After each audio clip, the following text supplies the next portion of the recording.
Good morning student. आज मैं आपको हिंदी सेकंड पढ़ाऊंगी। आज हम हिंदी सेकंड का जनवरी का कोर्स पढ़ रहे हैं। जनवरी में आपके 15 और 16 लेसन आ रहे हैं हिंदी सेकंड में बच्चों। दिसंबर का कोर्स हमने कंप्लीट कर लिया था। आज हम पढ़ रहे हैं लेसन नंबर 15। लेसन का नाम है संज्ञा।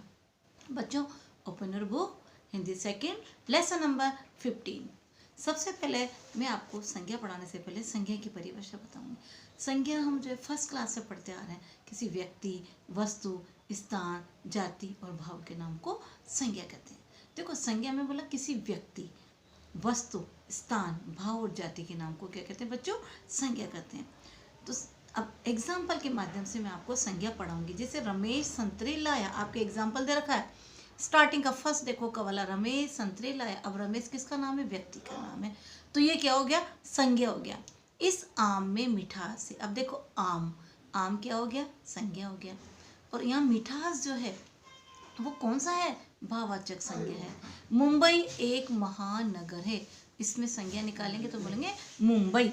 मुंबई क्या है? संज्ञा है। अब देखो मुंबई पर्टिकुलर किसी क्या सिटी का नाम है, तो क्या हो गया? मुंबई व्यक्तिवाचक संज्ञा हो गई। जवाहरलाल नेहरू पहले प्रधानमंत्री थे। अब प्रधानमंत्री थे जवाहरलाल नेहरू, तो जवाहरलाल नेहरू संज्ञा है। और संज्ञा का कौन सी संज्ञा है? व्यक्तिवाचक संज्ञा। तो बच्चों सबसे पहले तो आप संज्ञा की डेफिनेशन को अंडरलाइन करेंगे, जो रेड कलर से दे रखी है। किसी व्यक्ति, स्थान, वस्तु अथवा भाव, गुण के नाम को संज्ञा कहते हैं। अब आपके पेपर में आएगी कि संज्ञा किसे कहते हैं, उदाहरण देकर बताओ, तो आप संज्ञा की परिभाषा लिख देंगे और कोई से भी एग्जाम्पल आप लर्न कर लेना। ये जरूरी आप बुक याद करो, आप अपने मन से भी बनाकर लिख सकते हैं। अब देखो संज्ञा के कितने भेद होते हैं बच्चों? संज्ञा के 3 भेद है, जातिवाचक, व्यक्तिवाचक और भाववाचक।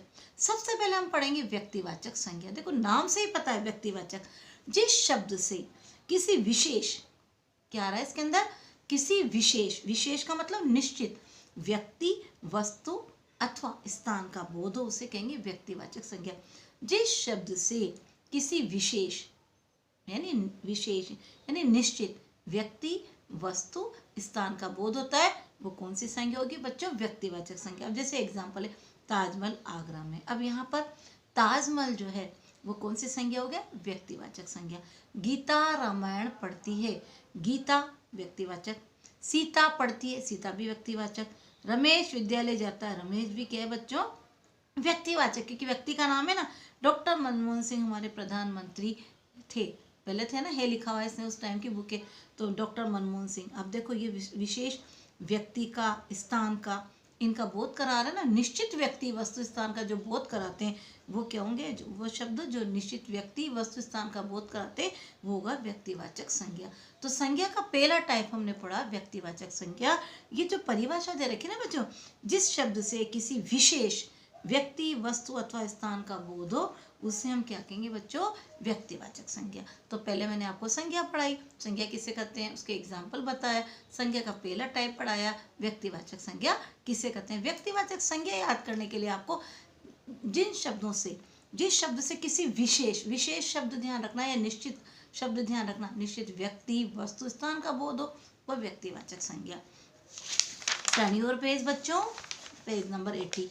अब हम पढ़ रहे हैं जातिवाचक संज्ञा। देखो नाम से पता है जातिवाचक संज्ञा, जिस शब्द से किसी वर्ग, वर्ग मीन्स जाति के सभी पदार्थों, वस्तुओं, व्यक्तियों और प्राणी का बोध होता है, वो क्या होगी? जातिवाचक संज्ञा। बच्चों इस परिभाषा को अंडरलाइन करो। जिस शब्द से किसी वर्ग, जाति के सभी पदार्थों, वस्तुओं, प्राणियों का बोध हो, उसे हम क्या कहेंगे बच्चों? जातिवाचक संज्ञा। अब जैसे बच्चे क्रिकेट खेलते हैं, अब इसमें बच्चे पर्टिकुलर किसी का नाम नहीं है ना, तो ये क्या होगा? बच्चों का सभी वर्ग आ गया, तो ये जातिवाचक संज्ञा होगी। यह पुस्तक है, अब पुस्तक का नाम नहीं है।